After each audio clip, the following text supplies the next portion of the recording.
Let me ask you something before we begin.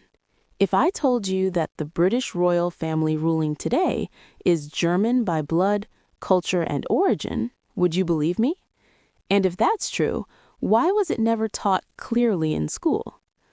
Before we go any further, tell me in the comments where you're watching from and what time it is there right now. I always like to see how far these stories travel. And one more thing, if you care about history that actually explains how power works, not the polished version, make sure you're subscribed. These stories take time to research, and most people scroll past without ever learning them. Now, let's begin. The myth of a purely British monarchy. Most people grow up believing the British monarchy is ancient, stable, and deeply English. Castles, crowns, coronations, traditions. But bloodlines tell a very different story. European monarchies were never isolated. They were tangled webs of marriage, alliances, and survival. Kings and queens married across borders, not for love, but for power. And by the late 1600s, Britain had a serious problem. A kingdom on edge. England had just survived civil war, regicide, and religious chaos. Catholic versus Protestant was not a debate. It was a threat to national survival. Parliament feared one thing above all else, a Catholic monarch returning to the throne. So, when Queen Anne became the last surviving Stuart ruler, the clock started ticking. She had no surviving children, and dozens of relatives stood closer in line than the person Britain would eventually crown. Here's the question most people never ask. Why did Britain skip over all of them? The Act of Settlement. In 1701, Parliament passed the Act of Settlement. It changed everything. The law declared that only a Protestant could sit on the British throne, not the closest relative, not the most popular, only a Protestant. This single decision wiped out more than 50 potential heirs, and it pointed the crown somewhere unexpected. Germany. A foreign queen in waiting. Sophia of Hanover was the chosen heir. She was German, she had never lived in Britain, she spoke little English, and yet she was suddenly next in line. Why? Because she was Protestant. That was it. Bloodlines, loyalty, distance, culture, none of it mattered as much as religion. Ask yourself this. If religion alone decided leadership today, how different would politics look? King George I arrived.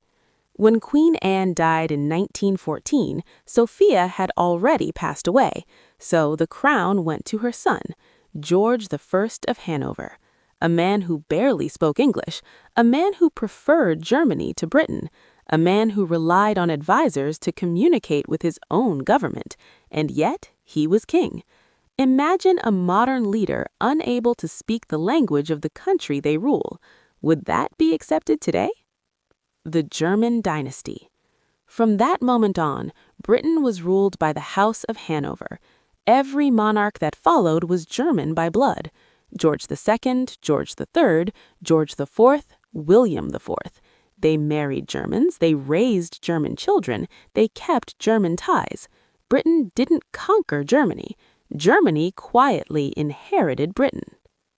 When the public started to notice. For years, most people didn't question it, but everything changed during World War I. Britain was at war with Germany, and suddenly the royal family's German name became a problem. The ruling house was called Saxe-Coburg and Gotha. Let that sink in. British soldiers were dying in trenches fighting Germany, while their king carried a German surname. How do you think that went down with the public? The Great Rebrand. In 1917, King George V made a bold move. He changed the royal family's name, not through blood, not through marriage, through branding. The House of Windsor was born.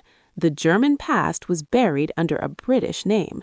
Same family, same bloodline, new label. Here's a question worth asking. If a name change can rewrite public memory, how much of history is branding rather than truth?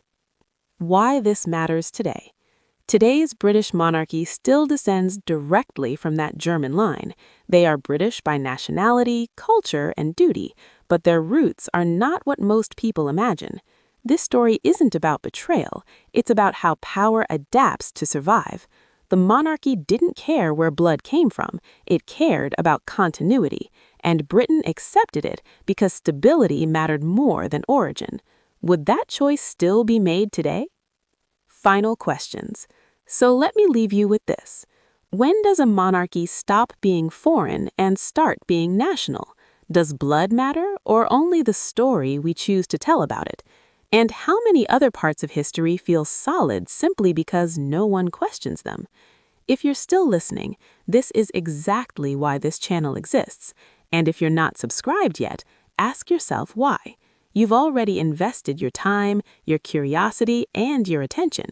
Subscribing costs nothing, but it keeps stories like this alive. Share this video with someone who thinks they already know British history, because sometimes the most powerful takeovers happen without a single battle.